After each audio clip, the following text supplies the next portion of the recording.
Et oui, tout de suite en partant, un beau fer 7 à 180 verges, mon premier swing de la journée. Ce serait impossible pour moi d'accomplir des coups comme ça sans avoir une bonne prise. Alors, pour notre programme d'aujourd'hui, on va vous montrer 5 différentes façons de garantir une excellente prise avec votre main d'en haut, la main qui mène.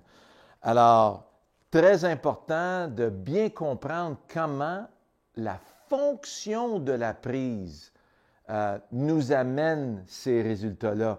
On ne veut pas se présenter ou se confondre avec où on place le club par rapport. C'est-tu dans les doigts? C'est-tu dans la paume? C'est-tu à un angle de 45 degrés? Rien du tout comme ça. Première façon que je vais vous montrer, quelque chose qu'on fait à tous les jours pour plusieurs d'entre vous, du vélo. Alors, si vous voyez mon fils Riley, alors justement, il est champion du Québec cette année. Alors, un de ses rêves de devenir le meilleur coureur ici au Québec, puis il l'a fait cette année, ça fait 5 ans qu'il essaye. Alors, regardez comment il tient ses poignets. Si je prends une poignée de vélo, vous voyez comment mon bras est en angle droit avec la poignée. Puis si vous regardez de côté, en ayant mes bras sur le vélo, je me supporte et je supporte le vélo avec moi. Voyez justement ici comment le coussin de la paume de la main est sur le dessus de la poignée. Alors, c'est là qu'on peut vraiment se supporter et bien avoir une union entre nous et le vélo. Vous voyez d'en arrière, justement, comment, si j'ouvre la paume de ma main, comment la prise se situe en dessous du coussin de la main. Alors, si vous regardez de près, mon gant, ça fait au-dessus d'1 mois que je l'utilise. Moi, j'utilise ça à chaque jour. Vous voyez qu'il n'y a pas beaucoup d'usure sur le gant parce que quand j'insère la prise dans ma main, puis je fais mon mouvement du poignet, vous voyez qu'il n'y a rien qui bouge là-dedans. C'est comme si j'avais un boyau d'eau, puis je coupe la circulation de l'eau à travers ma main. Si je passe la prise ici, parce que plusieurs d'entre vous ont tendance à prendre la prise avec le club le long du sol. Alors, si je prends la semelle du club, puis je la mets parallèle au sol, pour la vaste majorité de golfeurs, la poignée est trop haute. Puis qu'est-ce qui arrive? C'est qu'on essaye de prendre la prise avec ça, puis vous voyez comment la main, elle ne traverse pas le bon endroit avec la prise. Alors là, j'ai une grosse cavité ici. Vous voyez, si j'ouvre ma main, je ne suis pas capable de bien la fermer.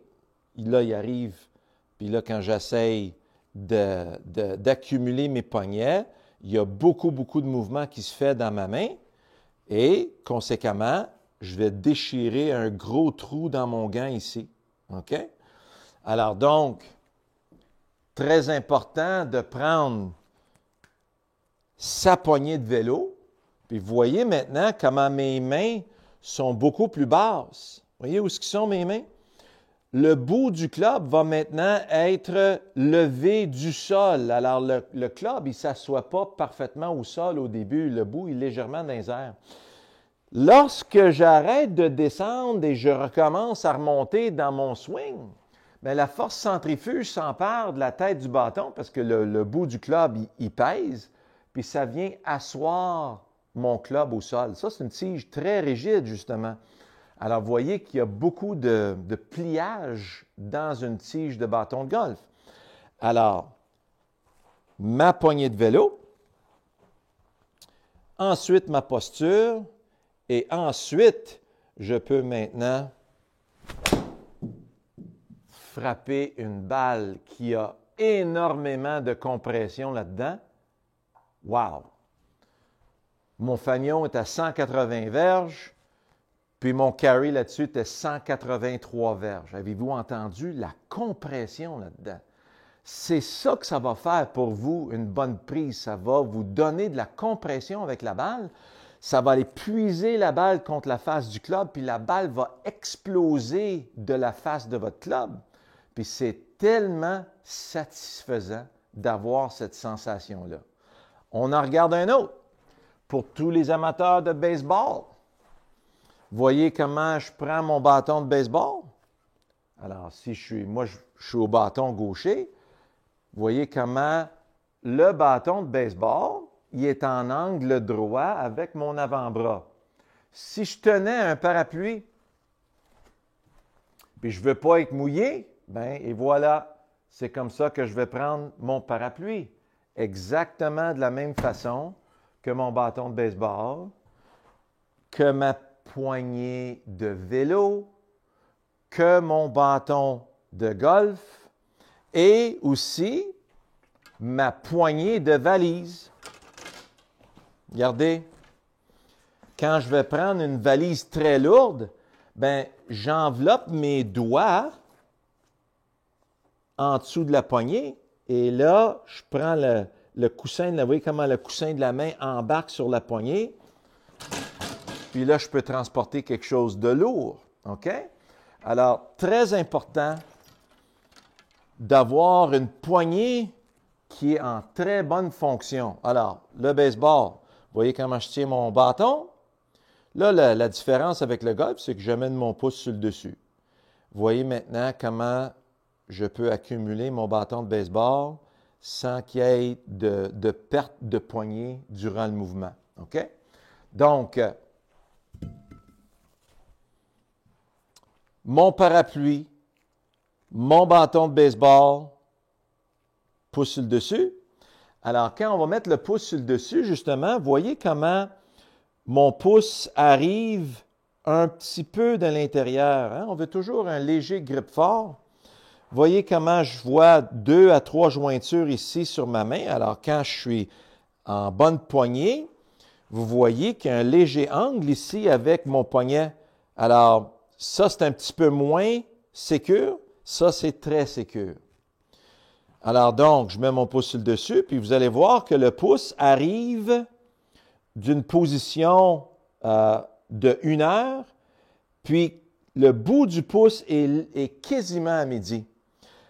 L'importance de ça, c'est rendu en haut de mon backswing, comment mon pouce va bien supporter mon bâton. Vous voyez ça?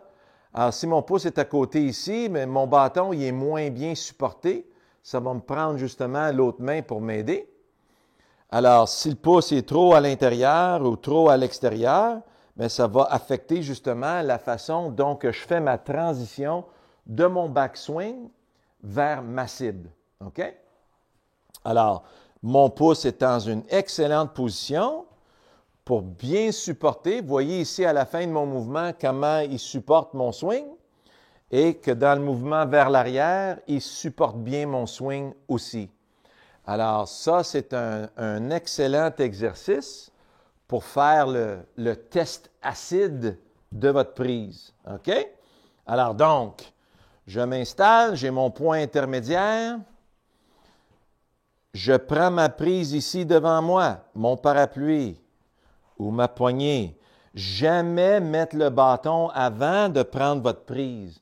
Là, vous allez avoir de la misère à embarquer votre main sur le bâton. On amène le bâton à nous, juste ici, et voilà. Alors là, je sens la compression déjà dans mes mains. Je m'installe, vous voyez comment mes mains sont plus basses, le bout du club est dans les airs. Puis là, quand je fais mon backswing, bien, je sens que je suis en excellent support en haut de mon mouvement.